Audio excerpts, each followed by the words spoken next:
Bye.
Hala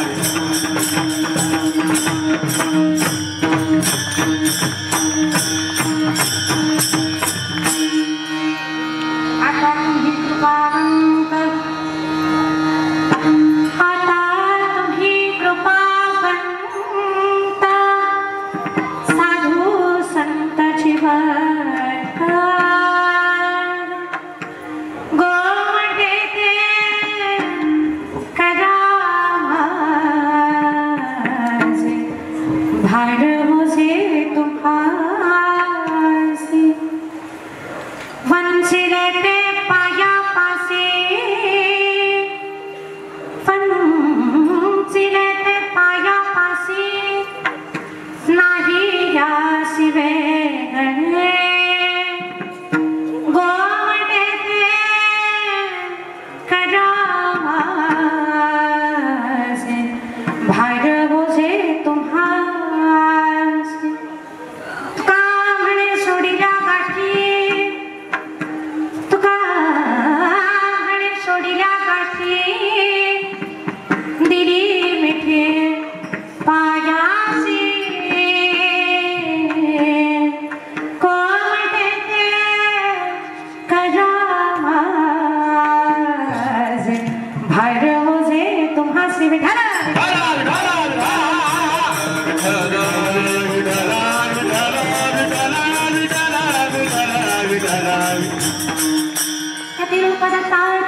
दंडधारे पदे पादुका शोभते सौख्यकार तया संतुजाची पदे दुःखहारी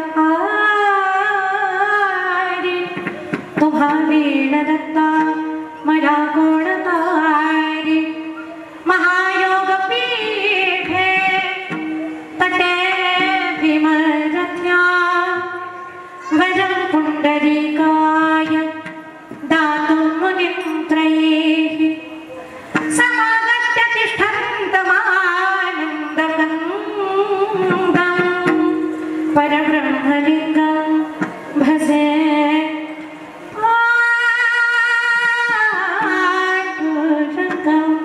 पाण्डुरङ्गाकारो बाबाजी सद्गुरुदास तुका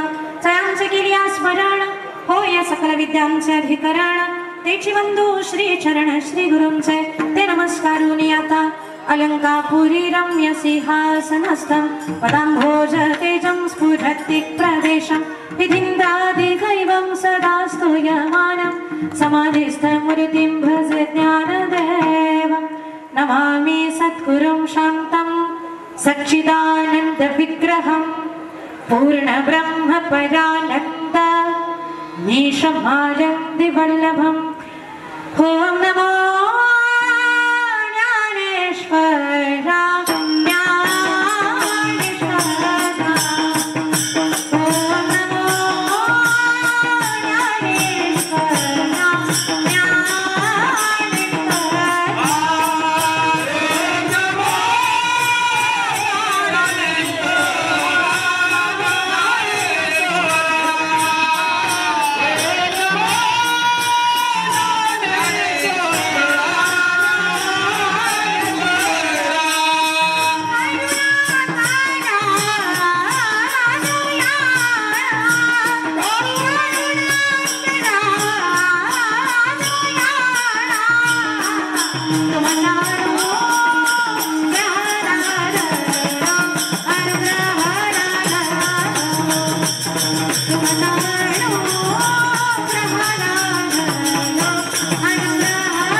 कुसरी काहीच नाही बोलतो वचने अति भाविका गाजनार्दनी तुमचा दास त्याची असं प्रभावी नमो सद्गुरु तुकया ज्ञान दीपा नमो सद्गुरु सच्चिदानंद रूपा नमो सद्गुरु भक्त कल्याण मूर्ती नमो सद्गुरु भास्करा पूर्ण कीर्ती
सळी दगडा सहित वया तारियल्या जैसालाया म्हणे रामेश्वर भट्ट द्विजा तुका विष्णू नाही तुझा शरणागत दीनार्ते परित्राण परायणे सर्वस्यारति हरे देवी मुक्ताबाई नमोस्तुते। श्री मुक्ताई जय मुक्ताई जय जय मुक्ताबाई। श्री मुक्ताई जय मुक्ताई जय जय मुक्ताबाई। श्री मुक्ताई जय मुक्ताई जय जय मुक्ताई। श्री मुक्ताई जय मुक्ताई जय जय मुक्ताई। श्री मुक्ताई जय मुक्ताई जय जय मुक्ताबाई। श्री मुक्ताई जय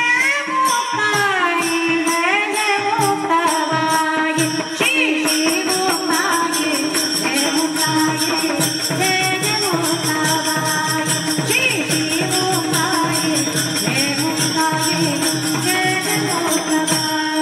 आदि मुक्ताई जय मुक्ताई जय मुक्ताई।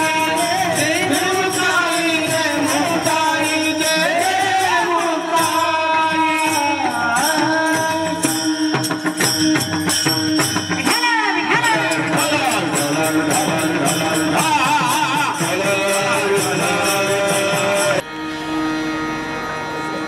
आज आपण सर्व मंडळी परात्पर अखिलेश्वर अकारण करुणा वरुणालय भक्तवांछा कल्पतरू रुक्मिणी प्राणसंजीवन महाराष्ट्राचा आराध्य दैवत षड्गुण ऐश्वर्य संपन्न पंढरपूर निवासी श्रीमंत श्री पंढरीश परमात्म्याच्या कृपाशीर्वादानं त्याच्या छत्रछायेखाली ठाण्यामधील पडवळ नगरमध्ये श्री जगद्गुरु तुकोबाराया सेवा मंडळ पडवळ नगर आणि या ठिकाणी गेल्या 26 वर्षापासून चालू असणारा हा अखंड नामयज्ञ सोहळा आणि या नामयज्ञातली ही 26व्या वर्षातली 5व्या दिवसाची कीर्तन सेवा कीर्तन पुष्प हे माझ्यासारख्या अल्पज्ञानी पामराच्या वाट्याला आले हे मी माझं परमभाग्य समजते। कीर्तनाची वेळ पडवळ नगर मध्ये माझं येणं म्हणजे माझ्या माहेरी येणं आहे, कारण माझ्या माहेरची माणसं इथे आहेत। आमच्या खेड तालुक्याचं भूषण माझे बंधू मोठे बंधू गोरखदादा केदारी त्यांनी मला सांगितलं, ताई कीर्तन म्हणून येऊ नका, माहेर म्हणून या।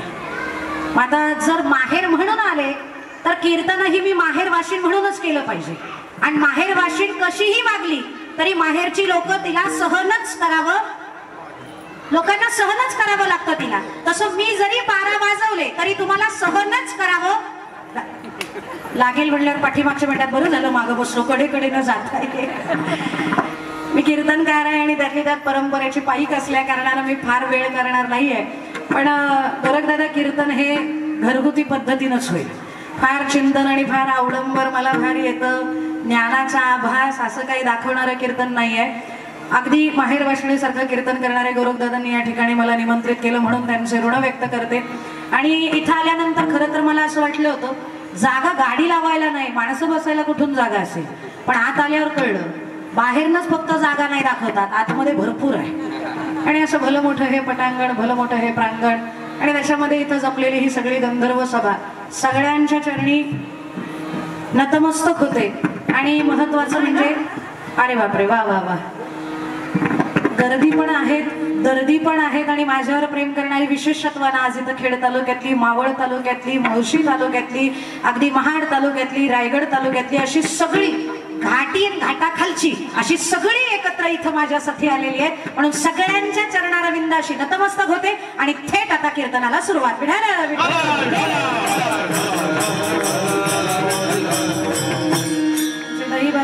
दहीभाते मामा आलेले आहेत, आमचे प्रसाद दादा आलेले आहेत, आमचे शरद दादा आलेले आहेत आणि खरं तर ज्यांच्यामुळं आजचं कीर्तन माझ्यासाठी दडपण आहे ते म्हणजे आमचे जगन्नाथ महाराज म्हस्के वारकरी शिक्षण संस्था, म्हणजे जोग महाराज वारकरी शिक्षण संस्थेमध्ये 4 वर्ष त्यांनी पूर्णतः पास केल्यानंतर शेवटच्या वर्षाला प्रथम क्रमांकाचं पारितोषिक घेऊन जे संस्थेच्या बाहेर पडले ते जगन्नाथ महाराज म्हस्के ते आज या ठिकाणी उपस्थित आहेत। मी त्यांना अगोदरच म्हणलं होतं तुम्ही या, पण आले तरी माझ्या समोर बसू नका, कारण परीक्षक समोर बसल्यानंतर विद्यार्थ्याला कॉपी कशी करावी हा प्रश्न असतो त्याच्यामुळे एकतर आमचं आहे ते कॉपीचं आहे, तुमचं आहे ते मूळचं शिकलेलं ज्ञान आहे, पण तरी ते बसले.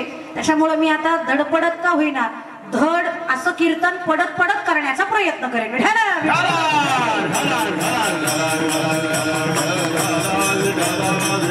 झालेली आहे. अभंगात प्रवेश करण्यापूर्वी वारकरी संप्रदायाच्या दंडकाप्रमाणे अभंगाचा अल्पसा परिहार द्यायचा तो असा. प्रस्तुत प्राप्त प्रसंगी कीर्तन रूपी सेवेकरता निवडलेला अभंग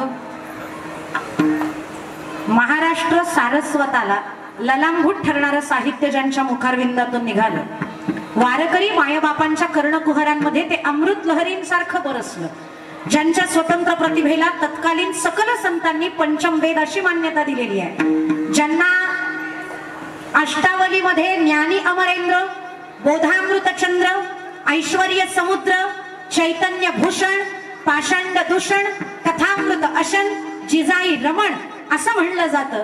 ते वैराग्य राग रसिक देहूचे सुप्रसिद्ध आणि श्रीमंत संत जगद्गुरु तुकोबराया, या तुकोबरायांचा 4 चरणाचा काकड्यातील पहिल्याच मालिकेतला सर्व वारकऱ्यांच्या परिचयाचा आणि पाठातला अभंग सेवेला निवडला.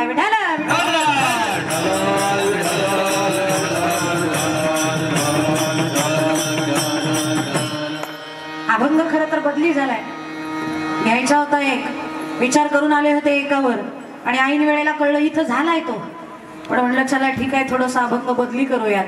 अभंगातून तुकोबराया आपली जबाबदारी आपल्यापेक्षा अधिकारानं, ज्ञानानं, वयानं, साधनेनं मोठे असणाऱ्या साधकांवरती, साधूंवरती टाकण्याचा प्रयत्न करतायत.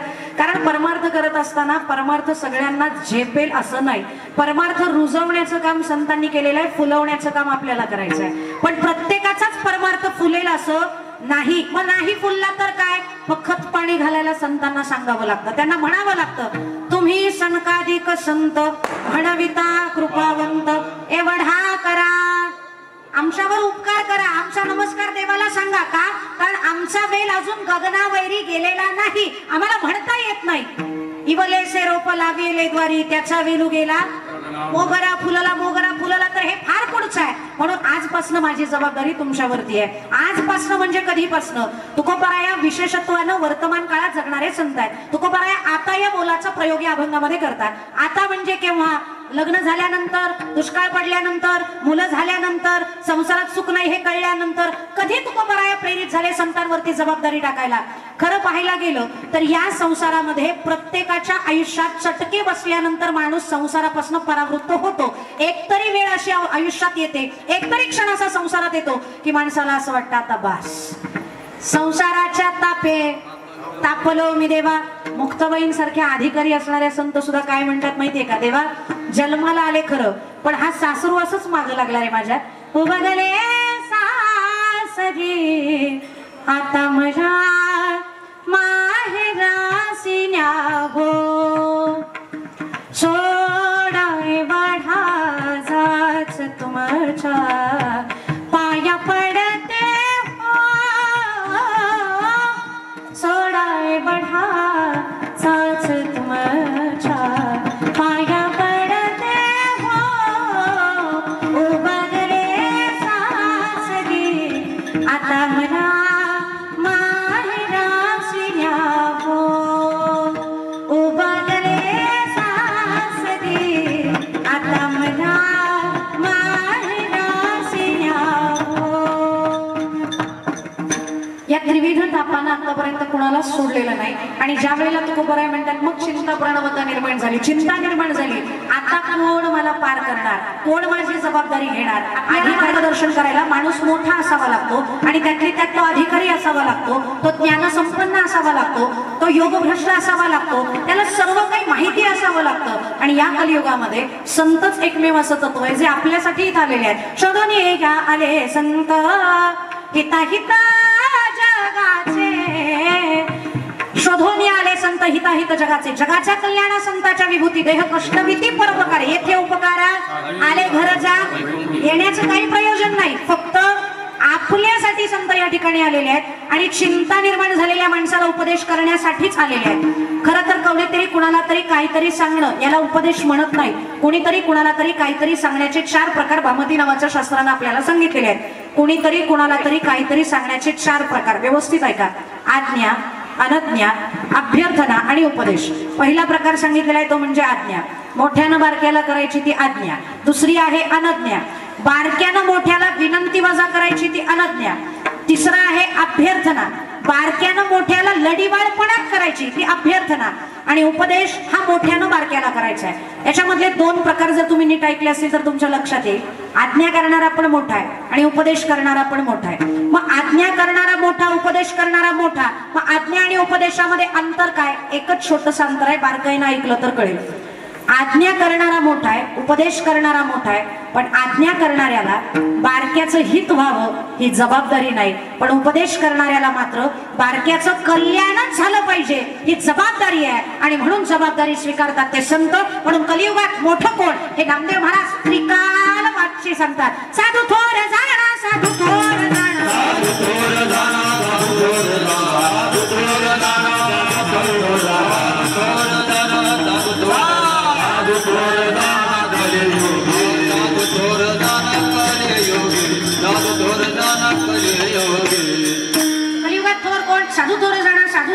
साधू थोर कलियुगी. म्हणून तद्विधी प्रणिपातेन परिप्रश्नेन सेवया उपदेक्षन्ति ते ज्ञानं ज्ञानिनस्ति तदर्शिनः ते ज्ञान पैगा बरवे जरी मनी आणावे तरी संताया भजावे सर्वस्वेसी. तनो मनो जिवे चरणासी लागावे आणि अगरवथा करावे. दास्यत्व सगळं संतांना शरण गेलं पाहिजे. कधी? चिंता प्रणवता निर्माण झाल्यानंतर. प्रत्येक माणसाच्या पाठीमागं चिंता असते. चिंतेचे 3 प्रकार आपल्याला शास्त्रकार सांगतात. चिंता 3 वेळेला निर्माण होते. कधी कधी निर्माण होते सांगते, 2 मिनिटं भजन करावे.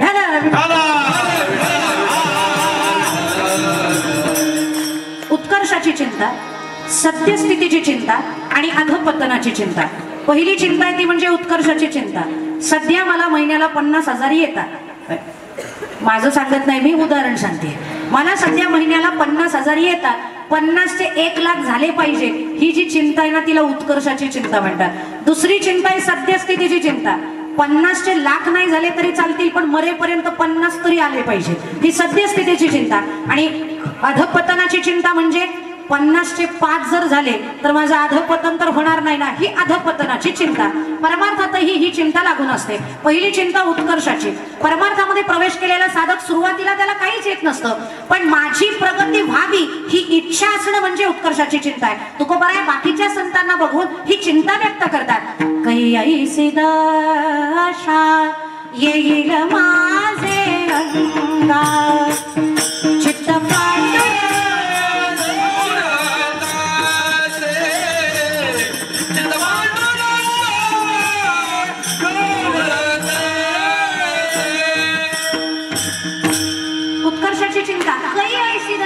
माझे अंगा चित्त पांडुरंग झुरत असे. हे बाकीच्या संतांना बघितल्यानंतर असं वाटतं त्यांच्यासारखी दशा माझी कशी होईल. कारण त्यांची दशा कशी आहे? कंठी प्रेम दाटे नाही निरलोटे हृदयी प्रगटे राम रूप. नुसतं राम म्हणलं, राम म्हणता रामाची होई जे.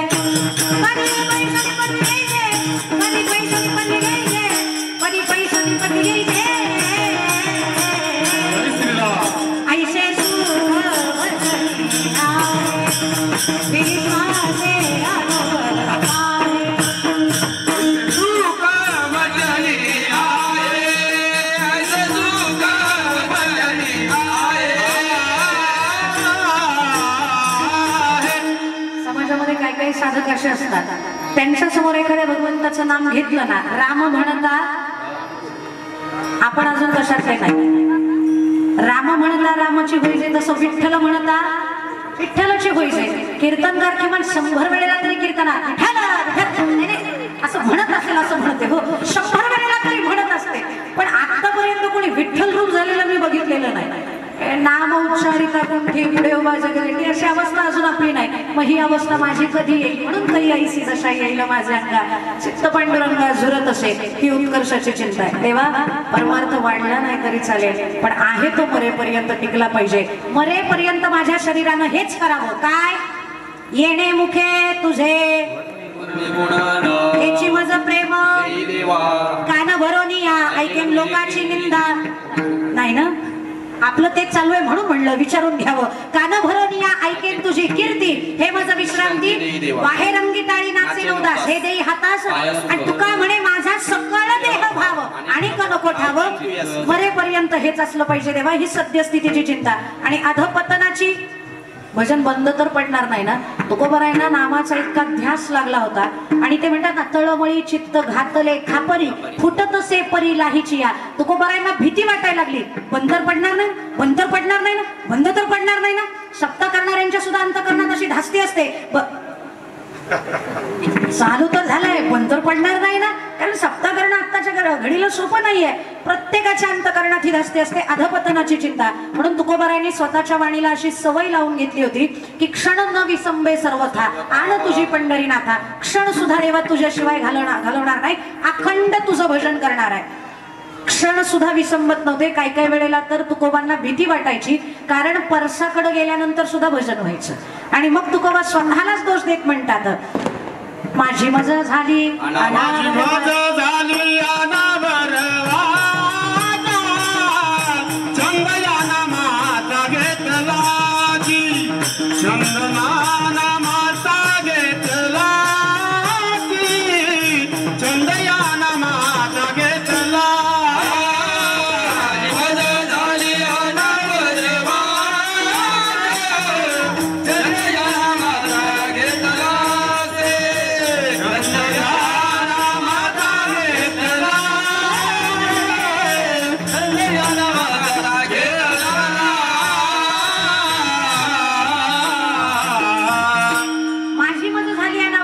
छंद या नामाच्या घेतला असे. अधपतन होऊ नये म्हणून लावून घेतलेली ही सवय आहे, याला अधपतनाची चिंता म्हणतात. आणि या चिंता ज्या वेळेला माझ्या आयुष्यात निर्माण झाल्या ना, त्यावेळेला वाटायला लागला आता संताशिवाय सोडवणार कोणी नाही. म्हणून देवाकडे मागणाय, अखंड जया तुझी प्रीती, अखंड जया तुझी प्रीती, अखंड जया तुझी प्रीती, अखंड जया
वादकांना मानलं पाहिजे, पण ताकदीनं वाजवत आहेत. त्यांच्या तब्येतीकडे बघून पहिल्यांदा मलाच टेन्शन आलं होतं, वाजवतील का जमन का यांना. पण आता विचारावं लागणार आहे, किस चक्की का आटा खाते. आजकाल वाजवणारे सुद्धा पोषक मिळणं हे फार नशीब असावं लागतं. कीर्तनकारांना हे नशीब नाही. पखवाज वाजवणारे दोन प्रकारची माणसं आहेत सध्या कलियुगात, एक तामसी वाजवतात आणि एक सात्विक वाजवतात. खरं तर पखवाज हे सात्विक वाद्य आहे, पण वाजवणाऱ्यावरती डिपेंड आहे ते सात्विक आहे का तामसी आहे. आजकाल तामसी वाजवणारेच खूप, आणि वाजवलाय तर दोन जणांनी ना. एक वाजवलाय शंकरांनी आणि दुसरा वाजवलाय रावणाने. हे रावणाने जसा वाजवलाय तसे वाजवणारे बरेच वाढले आजकाल. आणि कळतं वाजवणं, कळतं. रावण बोल वाजवायचा पखवाजावरती, कोणते माहितीये का? जटाटवी जलद कल प्रवाह पावितस्थले प्रेम लंबे लंबिता भुजंग तुंग मालिका टमट टमट टमट टमट निताल मट्ट मर्वय चकार चट्ट तांडव तनोना शिवा शिव. हे रावणाचे बोले पखवाजावरचे. आता शंकरांचं सांगते. शंकरही पखवाज वाजवायचे, पण कसा? श्री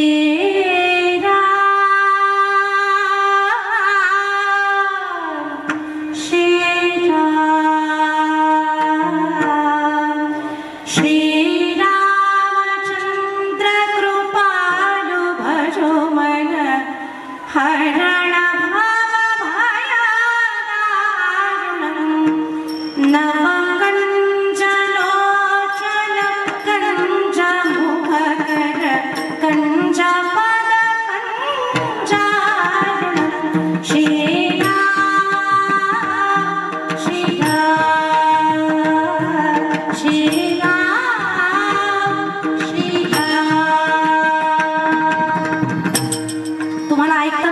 असेल, तामसी कोण वाजवत होतं, सात्विक कोण वाजवतं, त्यातल्या दुसऱ्या नंबरचं तुम्ही वाजवता दोघं. विठाला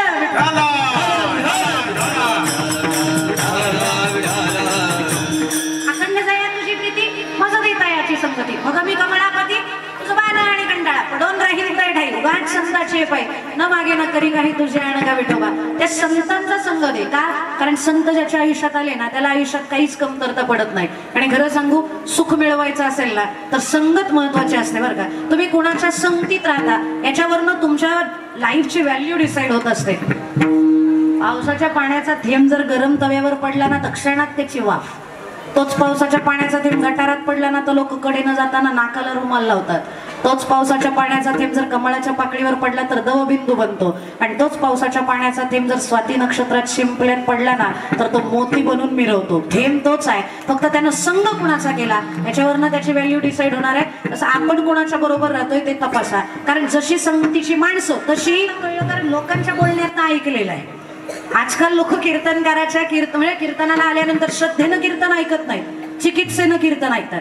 मी माझ्या आज्यापासून जगन्नाथ महाराज तुम्हाला माझा एक स्वाभिमान सांगते, मी चौथ्या पिढीची कीर्तनकार आहे. एक 4 पिढ्या मी बघितलेल्या आहेत माझ्या परंपरेत कीर्तनाच्या. आजच्याबरोबर मी बैलगाडीत जाऊन कीर्तन करायचे. पण त्यावेळेला लोक लय भारी, कीर्तनकार आला म्हणलं तरी अख्ख्या गावाला कळायचं. सगळ्या बाया अशी ताटं घेऊन बाहेर यायच्या, ओवळायच्या.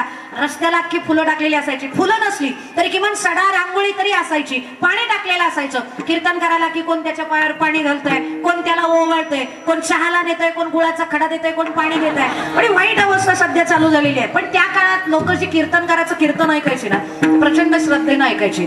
आता लोकांमध्ये श्रद्धा नाही असं नाही, श्रद्धा आहे पण चिकित्सेचं प्रमाण वाढलंय. कीर्तनकार सत्य घंटी वेळेला वाचली. कीर्तनकार चांगलं किती बोलतोय याच्यापेक्षा तो चुकतोय कुठं याच्याकडे लोकांचं जास्त लक्ष असतं. आणि तुम्ही पण आज तेच करताय. आज मी कीर्तनात चुकते कुठं हे नाही ना, शपथ नाही ना.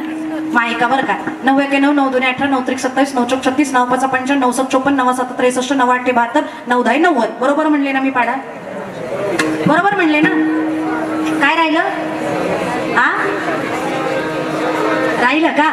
बर बर बर बर मला माहितीच नव्हतं. आता मी काय गणिताची शिक्षिका आहे का मला पाढापाठ असायला? पण तरी मी इतके वर्ष पाढापाठ ठेवलाय. तुम्हाला याचं कौतुक नाही, पण तुमचं लक्ष कुठं गेलं? नवे नवे राहिलं बरं का. मग चूक काढताय नाही तर काय करताय?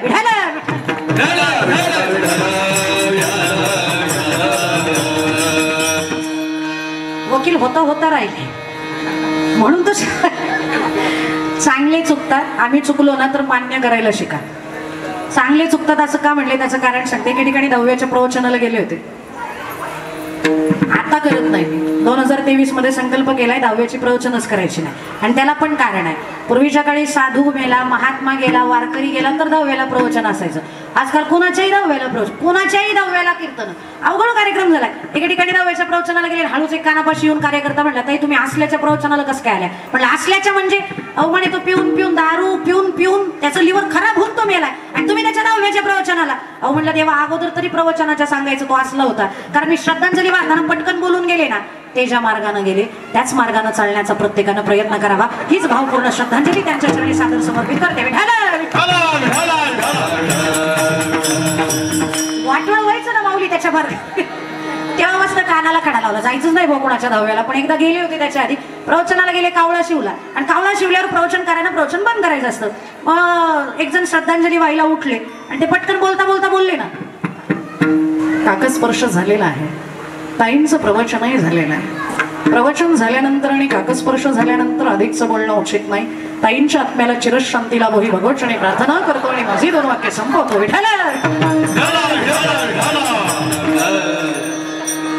बरं झालं मेल्यावर मला तरी कुठं कळणार होतं हा कसा वाळणार आहे मला श्रद्धांजली. ते चांगले चुकतात आम्ही चुकू त्यात न बोल काय.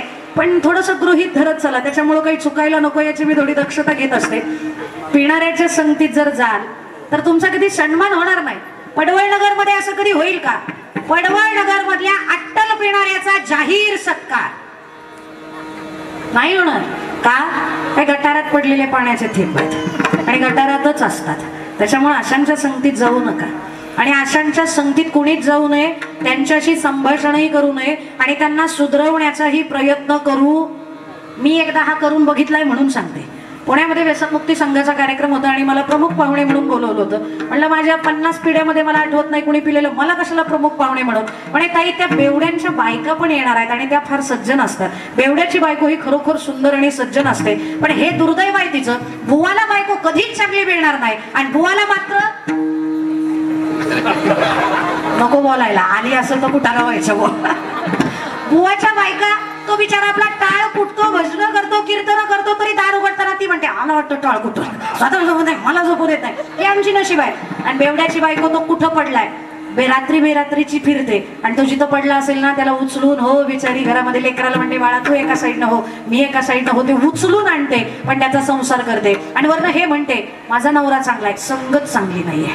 त्याच्यामुळे बेवड्याची बायको करू. आता पण त्यांनी सांगितलं त्या बेवड्यांच्या बायका फार सज्जन असतात, त्या पण येणार आहेत. थोडंसं तुमचं मोटिवेशनल स्पीच त्यांना ऐकायला मिळेल, तुम्ही तिथं या. मग मी म्हटलं गेल्या गेल्या मी काही बोलणार नाही, मला जरा पहिल्यांदा तुमचा हा पूर्ण जो काही सराउंडिंग आहे तो पहिल्यांदा बघू द्या, निरीक्षण करू द्या, आफ्टर दॅट मी माझं स्पीच दे. ते म्हणले ठीक आहे. मग ते व्यसनमुक्त संघाचे एक शिक्षक आले आणि सगळ्या बेवड्यांना उद्देशून ते बोलायला लागले. हे 2 ग्लास आहेत म्हणे, याच्यातल्या एका ग्लासामध्ये मदिरा आहे आणि एका ग्लासामध्ये पाणी आहे. मदिरा कळते ना, दुसरं म्हणण्यापेक्षा मदिरा ठीक आहे. एका ग्लासामध्ये मदिरा आहे आणि एका ग्लासामध्ये पाणी आहे, कळलं. सगळेजण म्हणले हो, एकत्र करून प्यायची असते. ते म्हणले ऐका लगेचच प्यायला, त्याचा नका विचार करू.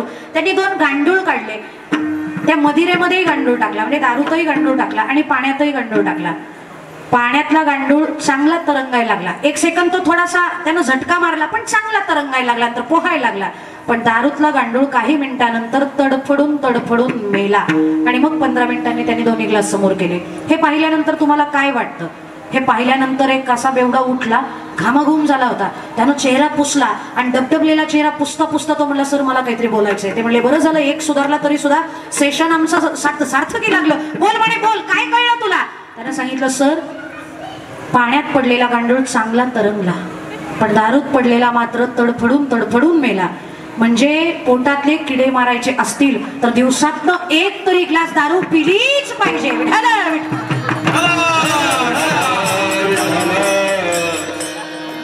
म्हणलं अध्यक्षीय भाषण कॅन्सल करा, आपल्याला काय कुणाबद्दल बोलायचंच नाही बा. ह्याला सुधरवायला गेलं तरी हे ऐकत नाही. त्याच्यामुळे अशा नास्तिकांच्या संगतीत, वाईटांच्या संगतीत न गेलेलं चांगलं. संगतच करायची असेल तर संतांची. तुकोबा तर म्हणतात न लगे मुक्ती, न लगे धन, न लगे संपदा, पण संत संग देशना. आणि संतच का कॅटेगरी ठरवतात आपली सुद्धा, आपला अधिकार ओळखतात आणि अधिकार ओळखून भगवंतापर्यंत हा कोण्या मार्गाने लवकर जाईल हे ठरवणारे संत आहेत. कारण भगवंतापर्यंत जाण्यासाठी मार्ग अनेक, त्यातले प्रामुख्यानं 3: ज्ञान, योग, भक्ती. तुम्हाला काय जमेल? ज्ञान मार्ग नको का?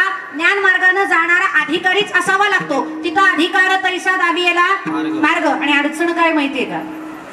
परमार्थात आल्यानंतर अहंकार गळून पडावा. आजकाल परमार्थात आल्यानंतर अहंकाराची वृद्धी होते, हे दुर्दैव आहे. मी कायम सगळ्या गायक, वादक, कीर्तनकार, प्रवचनकार सगळ्यांना सांगत असते आपली जात कलाकाराची आहे. कीर्तनकार सुद्धा आजकालचे कलाकार, सगळे कलाकार. काही तर अशी कला सादर करा जेणेकरून ही कला सादर केल्यानं अजून आम्हाला मानधन वाढावं ना अजून कीर्तन मिळावी. ही कला नाहीये, ही साधन आहे. पण आजकाल 90% सगळेच कलाकार आहेत. मग कलाकारानं काही गोष्टी जपल्या पाहिजे. कलेची सुरुवात ही अलंकाराने होते.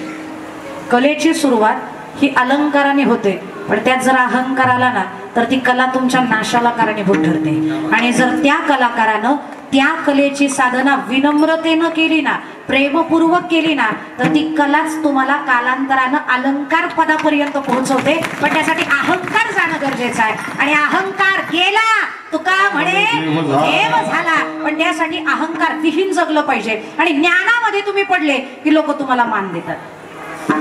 2 चिंतन पाठ केलेला प्रवचनकार सुद्धा कडक कपडे घालून फिरतो, लोक लगेच त्याच्या पाय पडतात. महाराज या, महाराज या. अरे 2च पाठ आहेत त्याची, पण तरी महाराज या, महाराज या. काकडा पाठ नाही त्याचा, तरी महाराज आहे. वारीला जात नाही तरी कसे महाराज झाले हेच कळत नाही. मला काही कीर्तनकार होणं म्हणजे नुसतं पोपटपंची करणं नाही. ज्यानं कीर्तन करायचं त्यानं काकडा केलाच, त्याचा काकडा पाठ असलाच, किमान 7 वासुदेव तरी पाठ असले, पत्रिका किमान 10 तरी पाठ असल्या पाहिजे, नाटाचे किमान 30तले 10-20 तरी अभंग पाठ असले पाहिजे, ज्ञानेश्वरीच्या 9000तल्या किमान 500 तरी ओव्या पाठ असल्या, आणि कीर्तनात किमान 2-4 ओव्या तरी आल्या. अख्खं कीर्तन संपतं तरी ज्ञानोबांची उभी कुठं गेली हो यांच्या कीर्तनातली, ती शोधून आपल्याला सापडता येत नाही. काय ते काय थोरपणा जाणार आहे ते. त्याच्यामुळं कीर्तनकारानं साधना केली पाहिजे. सगळ्या मंडळींना प्रचंड अहंकार झालेला आहे आणि तो अहंकार विहीन जगलं पाहिजे. प्रत्येकाला सांगते मी, प्रत्येकाला.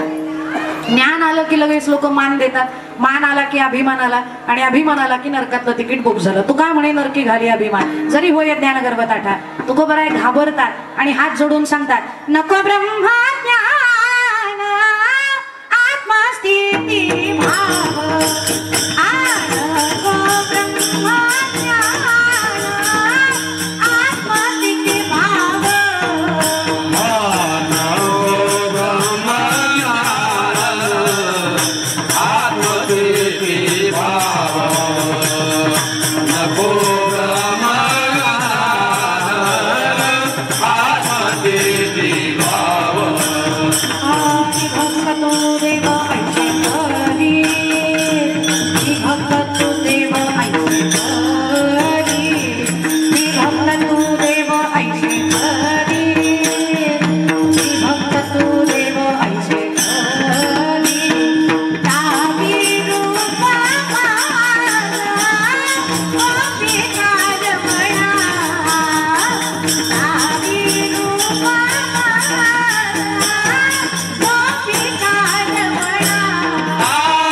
भाव. मी भगवतो देवायसे करी नवला अहंकाराची गोठी विशेष न लगे अज्ञाना पाठी पण सज्ञानाच्या झुंबेकंठी नाना संकटी नाचवी.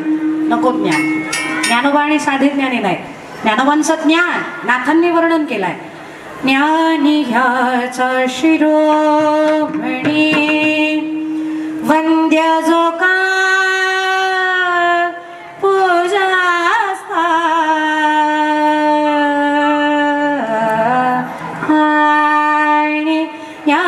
ह्याच्या शिरोमणी वंद्य जो का पूजा स्थानी चिंतकाचा चिंतामणी ज्ञानोबा माझा साधकाचा माय बाप दर्शने हरे ताप साधकाचा माय बाप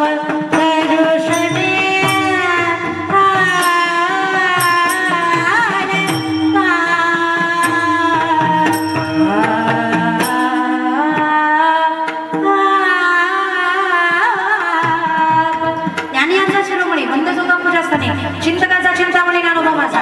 ऐकिंदन चक्रवर्ती तू ज्ञानाची मूर्ती तुझे पुससे अर्थी ते कळली मज. ज्ञानाचा सागर सखा माझा विवेक सागरा सखया माझा ज्ञानियांचा राजा गुरु महाराज म्हणती ज्ञानदेव तुम्हाईसे इतका अधिकार. ज्ञानोबा म्हणतात नको, या मार्गाने जात असताना तुमचा अधिकार तपासला जातो. आणि जो परमार्थात न्यूली एंट्री करून आलाय ना त्याला हे पचणार पण नाही. का पचत नाही त्याचं कारण सांगते. जे स्तन्ने सायासे सेवी ते पक्वान्ने केवी जेवी. आईचं दूधही ज्या मुलाला सायासानं प्यावं लागतंय ना त्या मुलाला जर जन्माला आल्याबरोबर पंचपक्वान्नाचं ताट समोर ठेवलं त्याला ते पचेल. बोळच एखादीनं गुलाबजामुन घातलाच तोंडात, अरे खा, 11 वर्षांनी मला बाळ झाले, खा, पचेल. आणि तुम्ही पंचपक्वान्न काही द्या त्याच्यात ते पचनी पडणार नाही. तुकोबांचा पण छान दृष्टांत आहे पण थोडासा ग्राम्य आहे. सांगू का? तुम्ही हो म्हणत असाल तर सांगते. कारण काय, तुकोबा बाप आहे आणि बाप बोलताना नीट नाही बोलत, पहिले काना खाली टाकतो मग सांगतो असा चुकला म्हणून मारली. तसं आई कशी डोक्यावरून हात फिरवते, ए लेकरा असं नाही रे बाबा, असं वागावं लागतं. हे आईचं प्रेम आहे. बाप मात्र रागीट असतो त्याच्यामुळे काना खालीच वाजवतो. तसे तुकोबा बाप आहेत त्याच्यामुळे तुकोबा पहिले वाजवतात आणि मग सांगतात हे असं बोललो. तुकोबारायांचा थोडासा कडवट आहे पण तरी सांगते. तुका म्हणे श्वाना खिरीचे भोजन सवेची वमन घडीत आहे. तुकोबा म्हणतात निरस दूध असावं. निरसा, कारण दुधाचे पण 2 प्रकार आहेत, एक निरस आणि एक नीरस. बोल एकच पण अर्थ 2. नीरस आणि नीरस.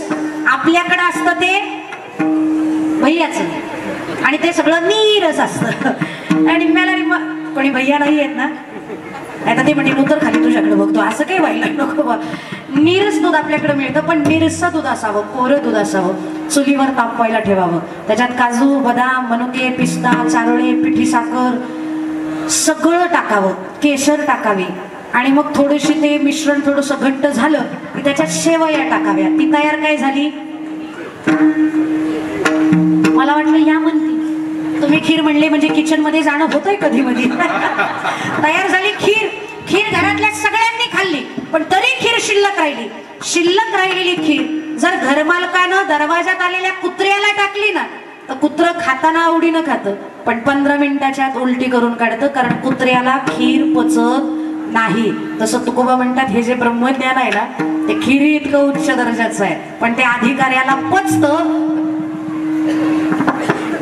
बस समझने वाले को इशारा काफी होता है. त्याच्यामुळं सुज्ञास अधिक सांगणे न लगे, अधिकाऱ्यालाच ते पचतं. म्हणून तुकोबराय म्हणतात सवेची व मन घडे तया, उलट्या करून काढण्यापेक्षा खाऊच नका, ज्ञान मार्गानं जाऊच नका. विठ्ठल विठ्ठल. मग योग करू शक्य आहे आपल्याला, तव येरीकडे धनुर्धरा, आसनाचा उभारा, शक्ती करी उजगरा, कुंडलिनी ये, नागाचे आपले कुंकुमे नाहले, वळण घेऊन आले.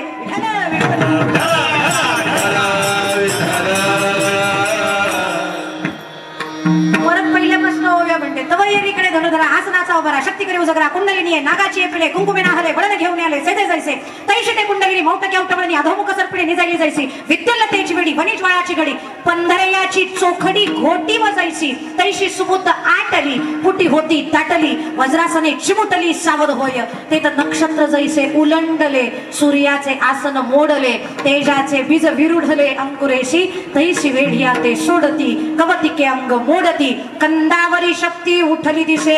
आणि ती कुंडलिनी जागी झाली, आपल्याला योग जमला. पण हे करण्यासाठी आपल्याला संसार सोडावा लागेल, आणि आपण तो उद्याच लगेच सोडायला तयार आहोत. टेन्शन नका घेऊ, नका जाऊ, या मार्गानच जाऊ नका. कुणी सांगितलंय यम नियम आसन प्राणायाम प्रत्याहार धारणा ध्यान समाधी? कुणी सांगितलंय हे सगळं करायला? ज्ञानोबा सांगतात. हे करायचं म्हणल्यावर जप करावा लागतो, तप करावे लागतात. जप तपानुष्ठान व्यर्थ कास या करणे,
केशव माधव अच्युत वदत होय पातक हरणे.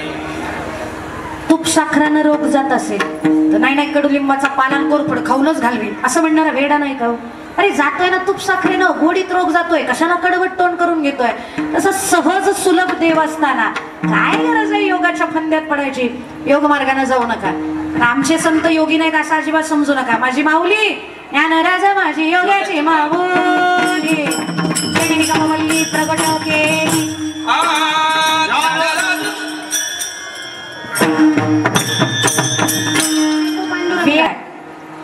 ती मिठाई आहे आमची. ये ग विठाबाई, ये ग विठाबाई. माझे पंढरीचे आहे, तो आमचा पांडुरंग परमात्मा आई आहे. पण त्याला जर विचारलं ना तुझी आई कोण आहे, तर तो माझा पांडुरंग म्हणतो माझी आई ती ज्ञानाई आहे.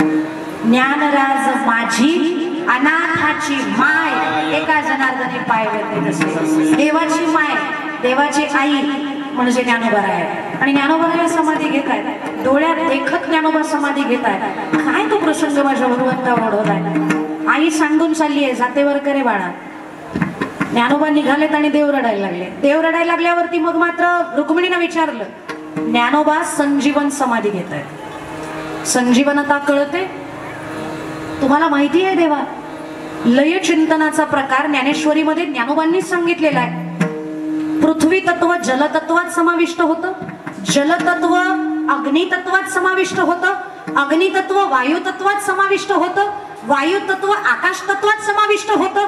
आणि सगळं काही केलं की सत्ता धना धन्याची की जे मायबा या सर्व जगतामध्ये ते व्याप्त होणारं तत्व, ती ज्योत ज्ञानदेव म्हणे ज्योतीची निज ज्योती ते हे उभी मूर्ती विठेवरी हे सर्व व्यक्त असे ज्ञानोबा होणार आहेत. त्याला संजीवन समाधी म्हणतात.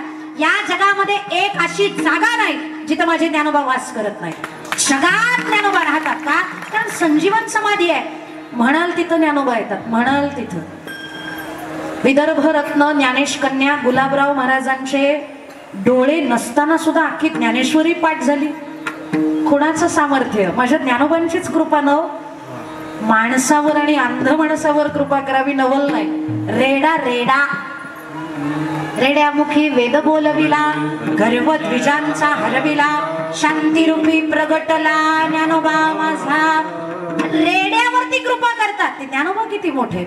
आणि ते संजीवन समाधी घेत आहेत. ज्या वेळेला तुम्हाला पुन्हा ज्ञानोबांना भेटायचं असेल, ऐका इथं सुद्धा ज्ञानोबा येतील, पण त्यासाठी ज्ञानोबांनी काय केलं पाहिजे?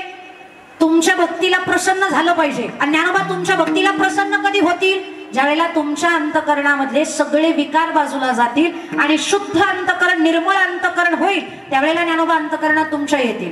आणि येतील कसे? काही जण म्हणतील समाधी घेऊन गेलेला व्यक्ती परत कसा येतो? आकाश तत्व पुन्हा वायू तत्वात येतं, वायू तत्व पुन्हा तेज तत्वात येतं, तेज तत्व पुन्हा जलतत्वात येतं, आणि जलतत्व पृथ्वी रूपात झालं की आले ना ज्ञानोबा माझे. आणि याला तर संजीवन समाधी म्हणतात. बाकीच्यांनी समाधी घेतली ती संजीवन नाही, ती फक्त समाधी. पण ज्ञानोबांची संजीवन, कारण वाटेल त्यावेळेला ज्ञानोबा येऊ शकतात. अजूनपर्यंत ज्ञानोबा तिथं आहेत. सर्वात्मक आणि विश्वात्मक ज्ञानोबा आहेत. मग हे तुम्हाला देवा माहित नाही का? हे माहिती असताना तुम्ही रडताय. त्यावेळेला का रडतोय याचं कारण फार गोड सांगतात माझे देव.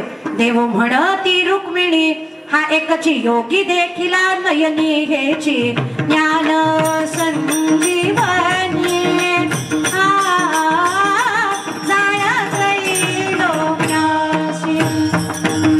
ज्ञानोबा आता चर्मचक्षुन लोकांना बघायला मिळणार नाही. देवो म्हणती रुक्मिणी हा एकच योगी देखिला नयनी हेची ज्ञान संजीवनी जाणत त्रैलोक्याशी.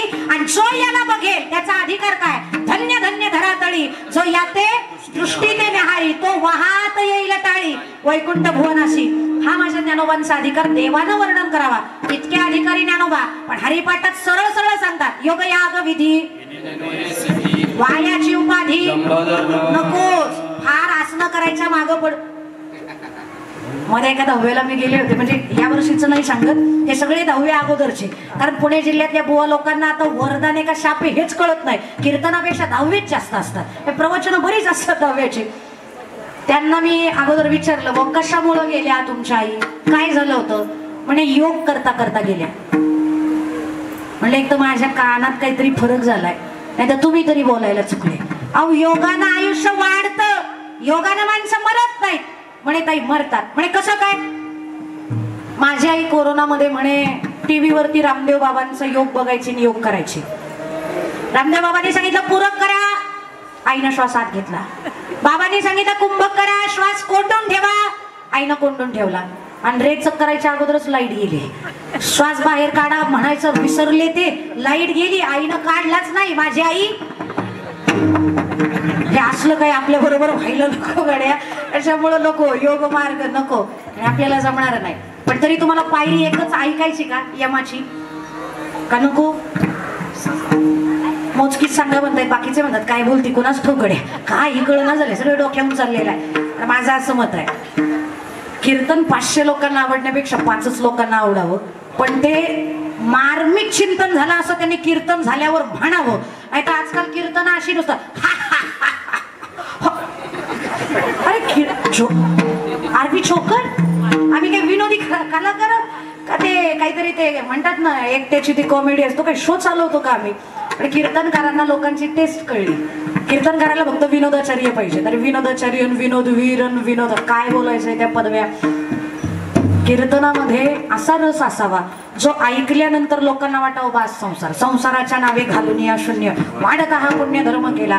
कीर्तनामध्ये बसल्यानंतर जेणेकरून मूर्ती अंतरी ठसावी श्रीहरीची ऐशी कीर्तन मर्यादा आहे. संत असं काही होत नाही. आणि मी काही माझ्या पठडीच्या बाहेर जात नाही. त्याच्यामुळे 4च लोकांना आवडलं तरी चालेल. आणि अधिकारी माणसं समोर असल्या कारणानं मी माझी पातळी सोडून बोलू शकत नाही. त्याच्यामुळे चिंतनच ऐका. यमाची एक छोटीशी पायरी सांगते ऐका. यमामध्ये 5 गोष्टींचा अंतर्भाव आहे. कोणकोणत्या? सत्य, अहिंसा, ब्रह्मचर्य, आस्तेय आणि अपरिग्रह. यमामध्ये पहिला नियम आहे सत्यम ब्रूयात प्रियम ब्रूयात. सत्यम वद प्रियम वद. खरं बोला आणि चांगलं लोकांच्या कानाला पटेल आवडेल असं बोला. शक्य आहे का हे?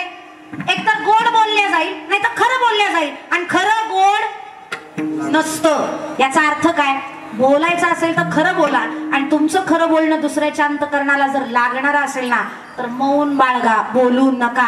पण दुसऱ्याचं अंतकरण दुखावल्या जाईल असं आपल्या वाणीतनं काही निघालं नाही पाहिजे. त्याची दक्षता घ्या. हे जमेल का आपल्याला? नकळत टोमणे असतात. नकळत कळत सुद्धा नाही बोलता बोलता मारलेले. नाही जमायचं. पण सत्यम ब्रूयात खरं बोलायचं जमणार आहे का आपल्याला? पावलं पावली खोटं बोलावं लागतं. तुमचं सोडा आम्ही बोलतो. यायला उशीर झाला. दादांचा फोन ताई कुठपर्यंत आलाय? कळव्याचा ब्रिज आणि ताईची गाडी तर आईरोलीतच असते. काय झालं ना खोटं? नाही जमायचं. इथंच नापास आहेत आपण. पुढचं सांगू की बाद झालं? पहिल्याच पायरीला नापास. आणि पहिलीतच नापास तर दुसरीचा अभ्यासक्रम सांगून करायचं काय? पण जर एखादा असेलच हरिश्चंद्राच्या कुळातला खरं बोलणारा तर त्याच्यासाठी दुसरा नियम, दुसरी पायरी अहिंसा. काया वाचा मन. कोणाचीच हिंसा करायची नाही. शरीरानं कोणाला मारायचं नाही. वाचेनं कोणाला दुखवायचं नाही. आणि मनामध्ये कोणाचं वाईट आहे चिंतायचं नाही. तो खरा अहिंसक. त्याच्या पुढची तिसरी पायरी सांगितलेली आहे ती म्हणजे ब्रह्मचर्य. आता लग्न झालंय, लेकरं झाली आहे, ब्रह्मचारी राहायला जमणार नाही असं वाटत असेल तर सावध व्हा. ब्रह्मचर्य सुद्धा पाळता येतं. कधी? 50च्या नंतर तुमचा गृहस्थ संपवावा लागतो. हे बऱ्याच लोकांना आपल्या धर्मातल्या माहिती नाहीये. आपल्या धर्माला 4 आश्रम सांगितलेले आहेत. पहिला सांगितलेला आहे ब्रह्मचर्य आश्रम. त्याच्यानंतर सांगितलेला आहे गृहस्थाश्रम, मग वानप्रस्थाश्रम आणि मग संन्यासाश्रम. 1 ते 25 विद्यार्जन करताना ब्रह्मचर्य सांभाळा. 25 ते 50 गृहस्थ सांभाळा. आणि 50च्या पुढं वानप्रस्थाश्रम. 51 चालू झालं की आकडा पण सांगतो. एकट्यानं कुठे जायचंय? 50 वाले रागात बघायला लागले गाड्या भाज्याकडं. हिला कुणी बोलवली परत हिला आढू नका इथं. पण 50च्या नंतर तरी किमान संसार सोडावा. नाही सुटत तिथून पुढे वानप्रस्थाश्रम. आणि 50च्या पुढे ज्यांनी वानप्रस्थाश्रम स्वीकारला त्यांना ब्रह्मचर्य पाळायला जमेल. ते सुद्धा काया वाचा मनानं जपावं लागतं, सांभाळावं लागतं. त्याला ब्रह्मचर्य पाळता येतं. पुढची पायरी सांगितलेली आहे आस्तेय. चोरी करायची नाही. हे बहुतेक करून आपल्याला जमतं. आणि शेवटचं आहे अपरिग्रह. अगदी आज खाल्ल्यानंतर उद्याचं धान्य सुद्धा साठवून ठेवायचं नाही. त्याचा परिग्रह करायचा नाही. इथं कीर्तनाला आलेले सगळे नापास. सगळेच नापास ना तुम्ही या पायरीला. कारण उद्याचं धान्य नाही. असे इथं किती जण बसलेत? हात वर करा. दळण नाही आणलेलं म्हणून हात वर करू नका. ज्यांचं नाहीच घरात असे किती जण आहेत इथं? कोणीच नाही. प्रत्येक माणूस इतकं कमवायचा. आणि मी तर किमान उद्याचं म्हणते. काही तर पुरुष वर्गातली अशी माणसं आहेत 8 पिढ्यांनी माझ्या बसून खाल्लं पाहिजे एवढं मला कमवायचे. अरे फायदा काय? पुढच्या 2 पिढ्या तुझं नाव लक्षात ठेवणार नाही. आपल्या पूर्वीच्या लोकांनी आपल्यासाठी जमीन जुमला ठेवला म्हणून आपल्याकडे गावाकडे थोड्याफार काय भले ती 10 गुंठे 5 गुंठे का असं जमीन आहे. म्हणजे त्या आपल्या आज्यानं पंजानं खापर पंजानं आपल्याला उपकार केलेले. इथं बसलेल्या किती लोकांना आज्याच्या पणज्याचं नाव माहिती? हात वर करा. आता ज्यांनी कुणबीचा दाखला काढलाय त्यांना चुकून माहिती असला तर असला. बाकीच्यांना तर काही शक्यता नाही. पण नाहीच माहिती. ज्या आज्याच्या पंजामुळे आपल्याला ही प्रॉपर्टी आहे त्याचं नाव आपण लक्षात ठेवणार नाही. म्हणजे आपलंही कोणी लक्षात ठेवणार नाही. म्हणून पोरांसाठी प्रॉपर्टी कमवून ठेवायची.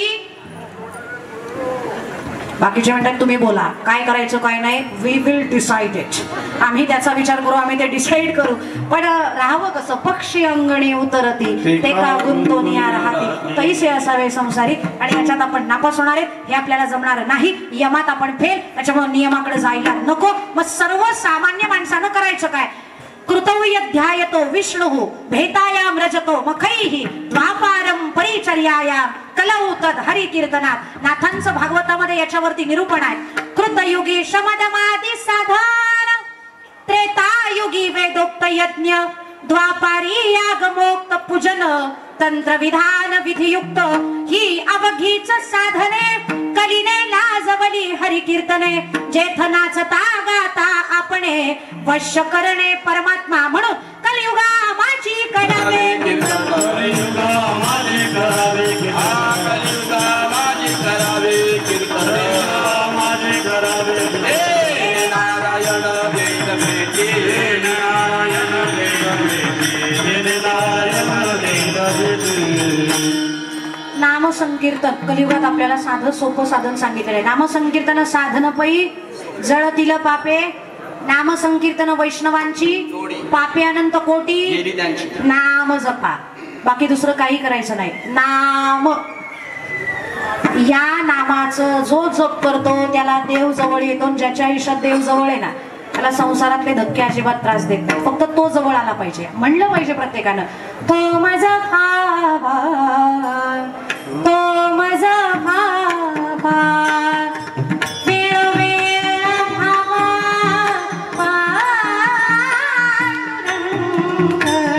तो माझा भावा, तो माझा भावा, तो माझा झाला पाहिजे.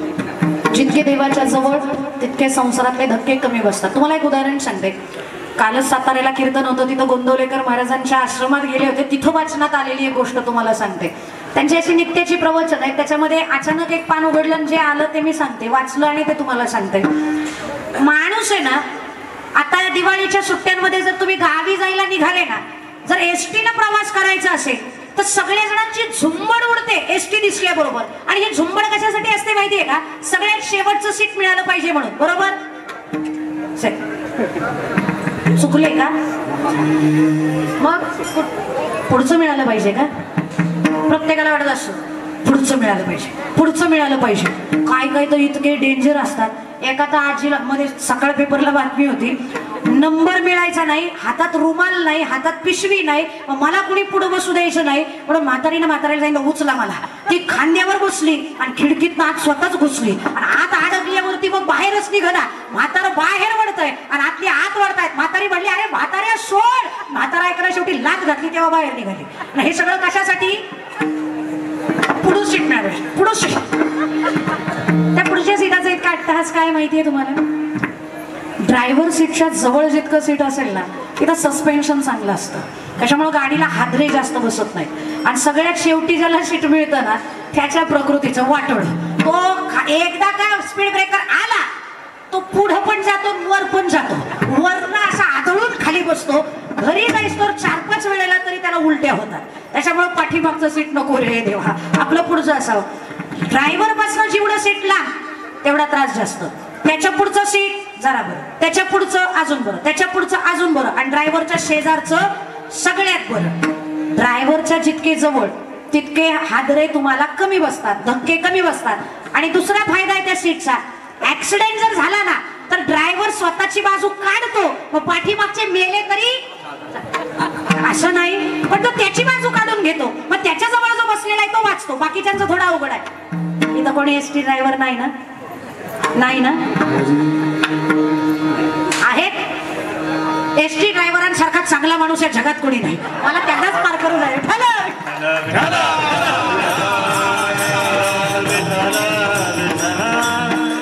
तुम्ही ऐकू नका, तुम्ही एक नंबर आहेत आणि काही सांगू बिकू पण नका. ड्रायव्हरच्या जवळ सीट भेटलं की हादरे कमी बसतात आणि माणूस सुरक्षित राहतो. गाडी चालवणाऱ्याच्या जवळ राहण्याचा प्रयत्न केला जातो, तसं जग चालवणाऱ्याच्या जवळ जर राहाल तर हादरे कमी बसतील. आणि अख्ख्या जगाला चालवणारा माझा भगवंत आहे. त्याच्या जर जवळ आले ना तुम्ही तर तुम्हाला हादरे पण कमी बसतील, संसाराचे झटके पण कमी बसतील आणि तुम्हाला मारणार कोण नाही का? कारण तुमची काळजी घ्यायला त्यानं स्वतः सांगितलेलं आहे, त्यानं स्वतः कंबर कसली आहे आणि तो सांगतोय मला, नका जाऊ त्यांच्या गावा, नामधारकाच्या शिवा सुदर्शन येवा, गिरट्या फिरे भोवती. हा अधिकार आहे नामधारकाचा. तरले तरतील हा भरबसा नामधारकाचा ठसा. म्हणून नाम जप झाला पाहिजे आणि माझ्याकडनं नाम जप बंद होऊ नये याच्यासाठी जे नाम जप करतात त्यांच्या संगतीत राहा. आणि म्हणून तुकोबा म्हणतात अखंड जे नाम जप करतात ते या जगात 3 व्यक्तिमत्व आहेत. म्हणून आजपासनं यांच्याकडे मी बघितलं पाहिजे, यांच्या सहवासात मी गेलं पाहिजे. पण यांच्या म्हणजे कुणाच्या? अभंगाचं प्रथम चरण. आता तुम्ही कृपावंत, आता तुम्ही कृपावंत, कृपावंत, आता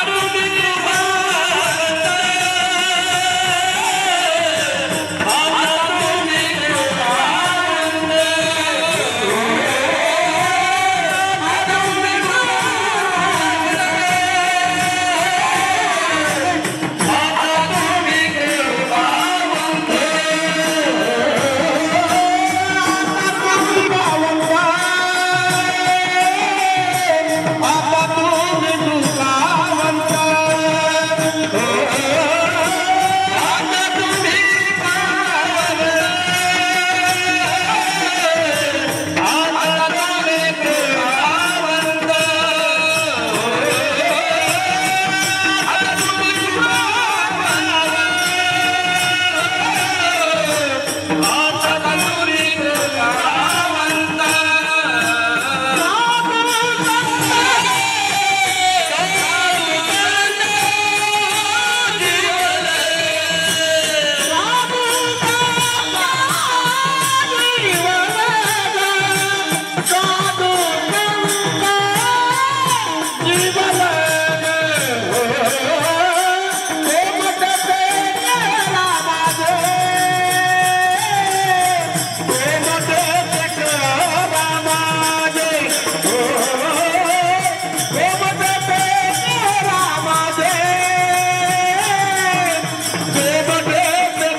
आता तुम्ही कृपावंत, आता तुम्ही कृपावंत.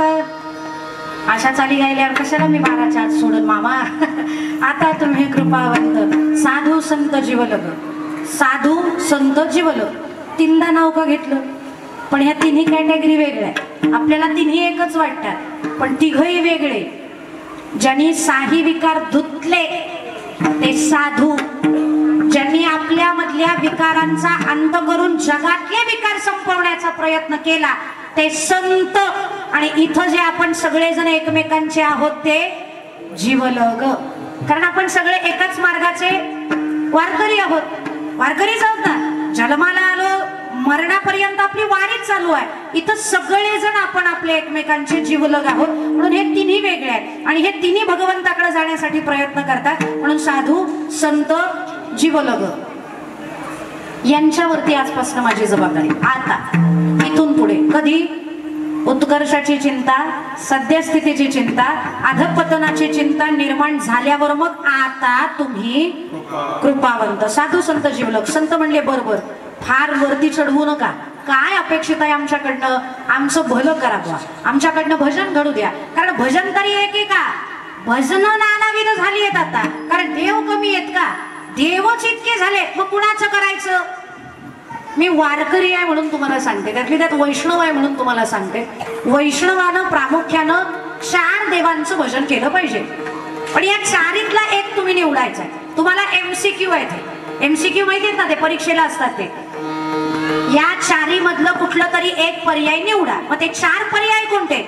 लक्ष्मी शारंगधर सीतापती रघुवीर राधा गोविंद, राधा गोविंद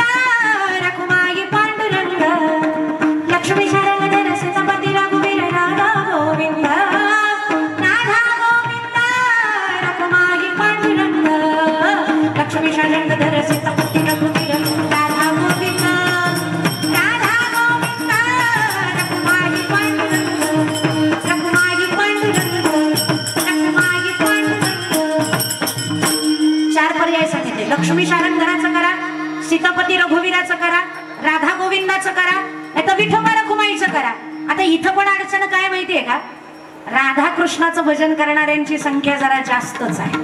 कारण कर्षती इति कृष्ण, हा तो आकर्षण करून घेतो ना, त्याच्यामुळं तो कृष्ण आहे. बऱ्याच जणांचं आकर्षण आहे त्याच्यावरती.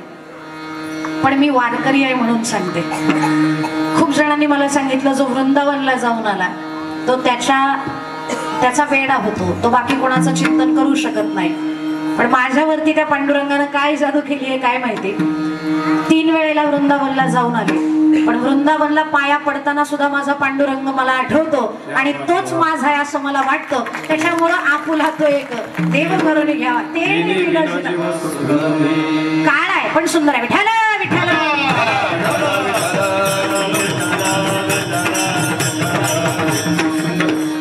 माझंच आहे म्हणल्यावर तेवढा कुठाला असणारच आहे त्याचा.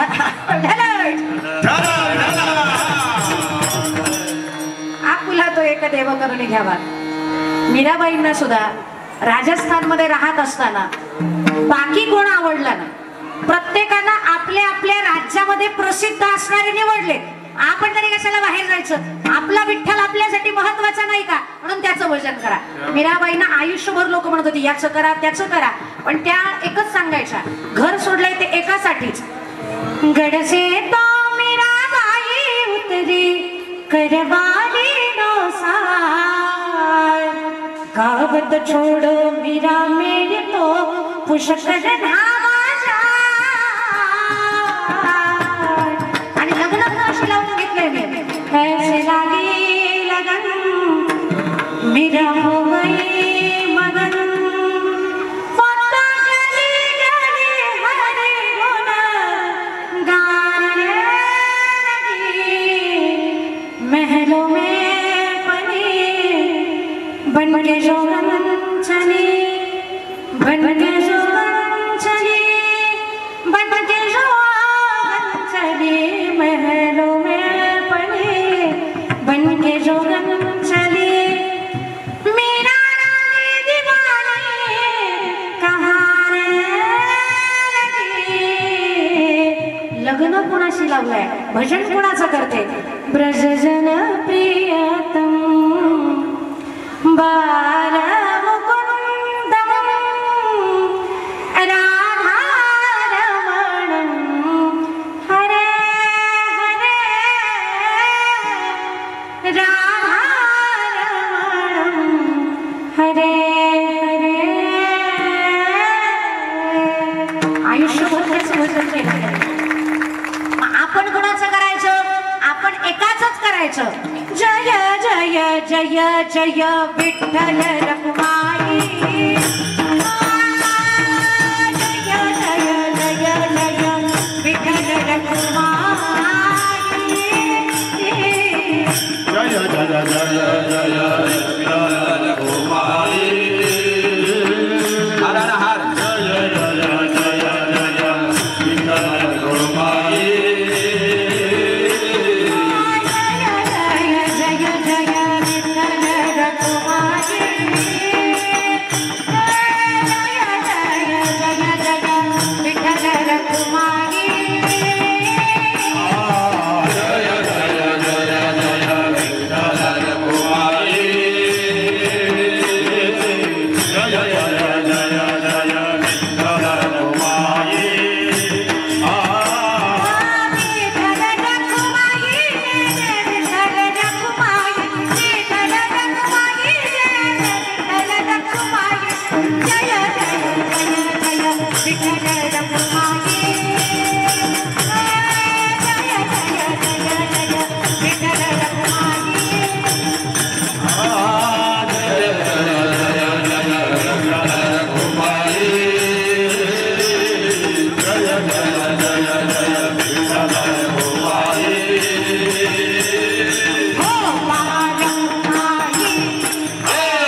पहिले जेवण नाही,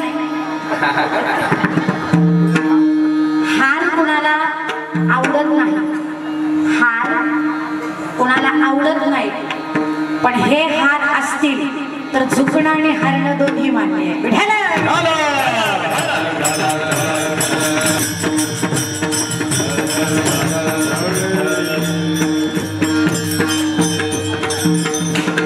हारांसाठी धन्यवाद. आता तुम्ही कृपावंत साधू संत जीवलोक भजन कोणतं करायचंय? विठोबा रखुमाई करा, कारण आपण एक भजन सांगू का विठ्ठलाची? माझा देव सुंदर आहे. काही जण म्हणतील काळा तर आहे, काय करावी ती पण तिचं लक्षण आहे, नाक नाही देणे वाया गेले. असं माझा देव नाकी डोळे नीटच आहे, आणि तो काळा नाही. पंढरीचा निळा लावण्याचा पुतळा, पंढरीचा निळा, आणि तो किती सुंदर आहे माहिती? राजस सुकुमार मदनाचा पुतळा, राजस सुकुमार मदनाचा पुतळा,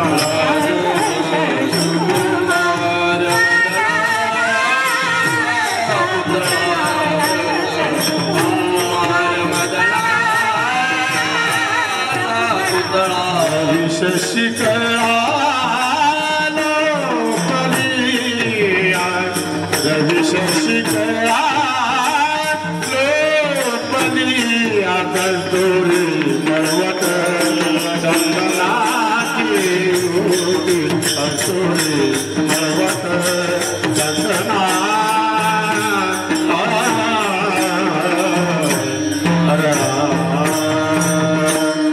राजस देव माझा राजस सुकुमार मदनाचा पुतळा, रवी शशिकळा लोपलिया. अजून म्हणू, अजून म्हणू? तुम्ही कंटाळले नाही ना? म्हणून नाही तर मी म्हणले तर तुम्हाला अंगाई वाटायची माझी, झोपी जायला नको म्हणून विचारतो.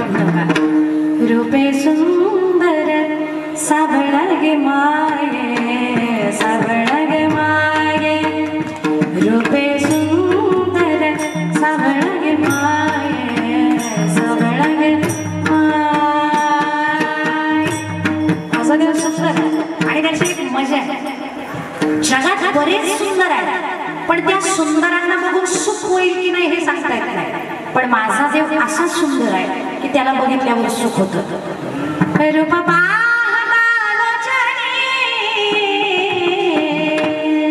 सुख झाले हो साजणी, सुख झाले हो साजणी,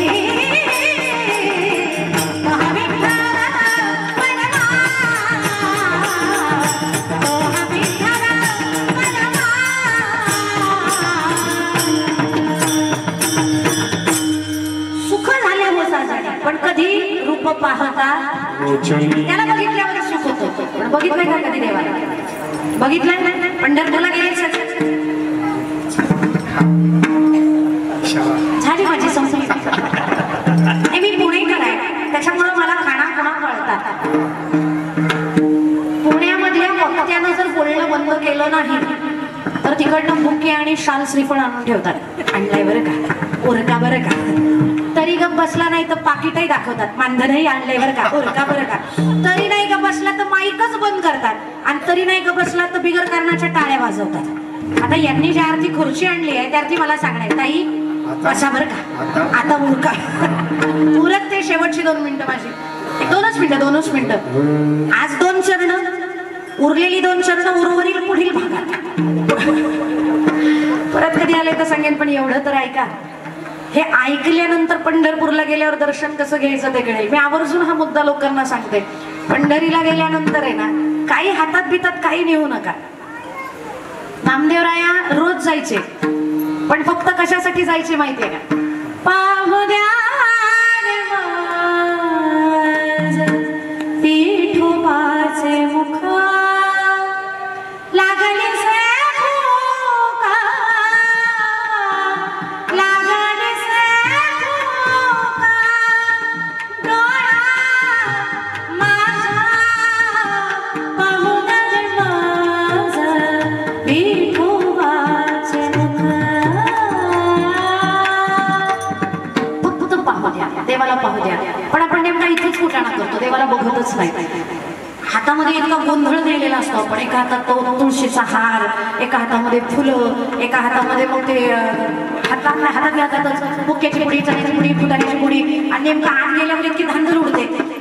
हार व्हायचा का बुक्याची पुडी फोडायची राहिली ना, आत गेल्यावर बोट घालून फोडतात आणि ते फोडच तो पाठीमागचा सिक्युरिटी गार्ड म्हणतो बाजूला.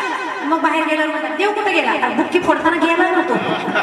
आज जाताना हे काही नेऊ नका. मग एक वाक्य माझं संग्रहित ठेवा.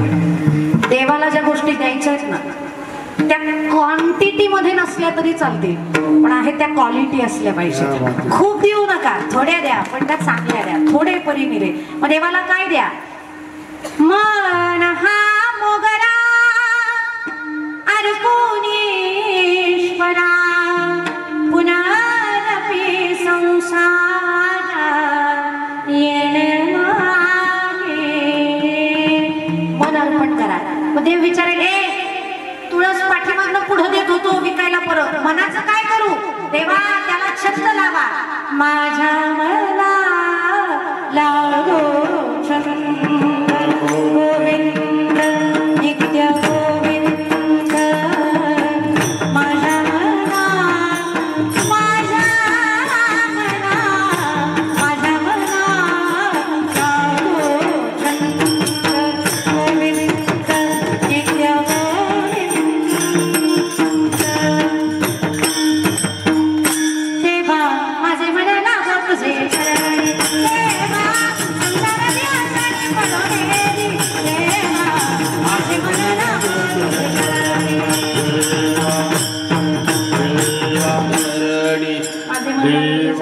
देवाच्या चरणावरती मन अर्पण करा. देवाला बघा आणि त्याला बघितलं की म्हणायची गरज पडणार नाही. गो म्हणते ते करा माझे भारवजे तू माशी. तो जवळ घेईल, वंशी घेत ते पायापाशी नाही असे वेगळे, पण जवळ घेताना एकच नियम आहे, गाठी सोडा. तुका म्हणे सोडिल्या गाठी दिली मिठी. कृष्णाच्या एका गवळणीचं आणि बासरीचं भांडण चालू झालं. ती गवळण बासरीला म्हणते, काय गे तुझ्या इतकंच प्रेम आम्ही त्याच्यावरती करतो, काम धंदा सोडून इथं येतो.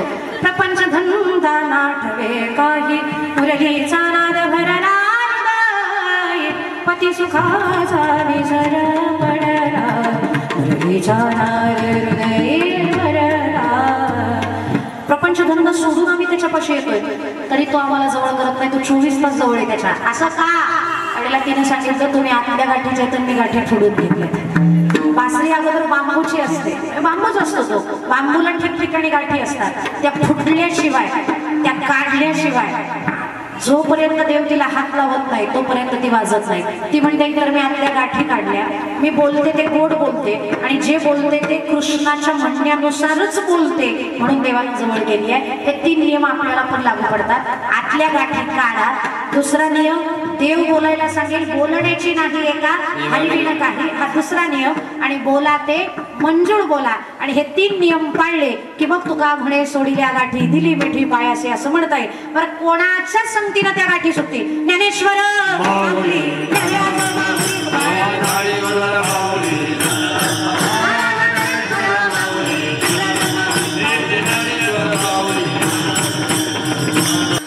इथून पुढची संपूर्ण कार्यक्रमाची सूत्र बाबांच्या हातात देण्याच्या अगोदर 2 मिनिटांमध्ये बोलून मोकळे होते. झालेली सेवा ज्ञानोबा तुकोबा आदिशक्ती मुक्ताबाई अखिल कोटी ब्रह्मांड नायक पांडुरंग परमात्मा सकल संत सकल भगवंत यांच्या चरणी साधन समर्पित करण्यापूर्वी खरं तर कीर्तनकाराला बोलवायचं म्हणल्यानंतर यजमानांना पहिल्यांदा बोलवावं लागतं.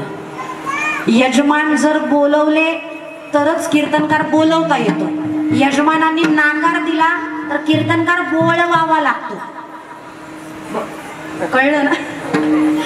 बोलवण्यासाठी खरं तर कीर्तन सेवा देणारे जे यजमान आहेत ते आमचे बंधू ते तर आहेतच, पण हरिभक्तपरायण सुनीलजी विठ्ठल हांडे आणि त्याचबरोबर हरिभक्तपरायण सन्माननीय निलेश दादा दत्तात्रय लोहोटे आणि आमचे गोरख दादा केदारी या तिघांचे मी मनपूर्वक ऋण व्यक्त करते.